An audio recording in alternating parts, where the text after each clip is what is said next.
realized there were no eggs or yogurt or fruit, which meant oatmeal, which takes an additional 8 minutes by the most optimistic estimate. And so because of my own late start and the absence of the eggs, I had to rush her through breakfast, and lately she hates to be rushed, hates to have things cleared away before she is ready. So when I took the oatmeal away, she started wailing, and when I carried her into our room, she screamed and stiffened and threw her body back against my arms, a great, dramatic, backward swan dive, with no regard for whatever might lie behind. And when I hustled her onto the floor to get dressed and held up the onesie and tried to invest her in the process like they say you should, she started shrieking and thrashing anew. And it felt very distressing, very critical, very personal, and I gripped her arms tightly, too tightly, arriving at a threshold of tightness that felt dangerous but obscurely good in a way I wouldn't care to investigate further. And then I tugged the onesie over her head, looked at the time, put my own head in my hands, and sobbed for 30 seconds. Angen's primary criticism of me is that whenever he tries to initiate a serious conversation, I start crying, which activates his innate gallantry and sympathy, and which effectively halts whatever potentially challenging conversation we are having. He calls it a tactic. I call it a reflex. "What do you do when they criticize you at work?" he asked me once. And I told him truthfully that at work I am perfect. Whatever the thing is, my tactic or reflex, it worked on Honey because she paused and I seized the moment to stuff all her limbs into the onesie, the pants, the socks. Then I put her down and got dressed while she rampaged cutely around the bedroom and messed with the doodads on my bedside table. Evil eyes and icons and various other apotropaics I keep meaning to hang up on the wall. And then I dutifully put the little rice-sized grain of toothpaste on the little toothbrush festooned with Elmo and Friends and sang the song from the Elmo video, but she clamped her mouth shut tight and pearly tears squeezed from her eyes, and I gave up, which I do 4 times out of 10. But all this was par for the course. In fact, it was a small miracle that we were out the door at 7:55 for a nearly on-time daycare arrival of 8:05.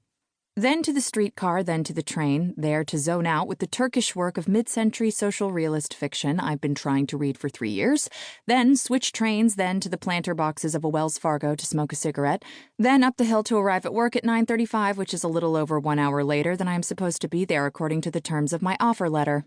But I'm still the first in the office, and if I bring Honey to daycare at 8, the earliest they accept kids, I can't get to work any earlier than 9:30.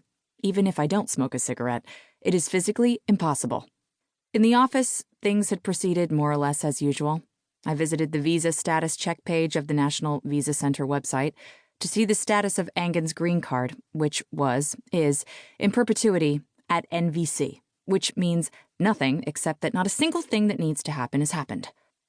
I checked the bank balance, $341 checking, $1,847 emergency.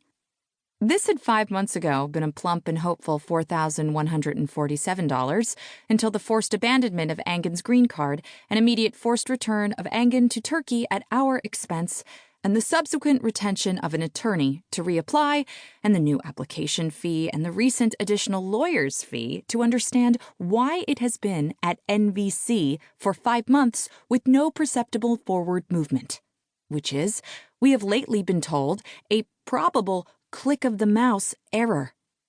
I paused to silently pray that whatever future emergencies might arise can be resolved for under $1,847.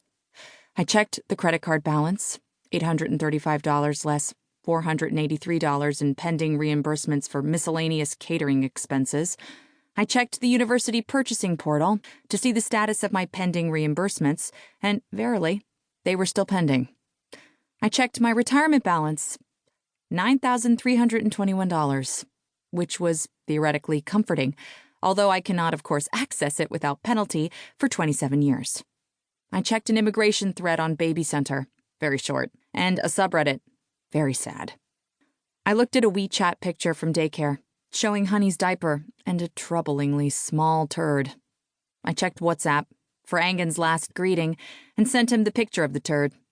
And finally, I listened to a voicemail from the Office of Risk Management relaying that I would have to make a statement regarding the death of student Ellery Simpson and injuries sustained by student Mary M. Corey in a taxi outside the Fidanlic Park refugee camp on a research trip supported with funds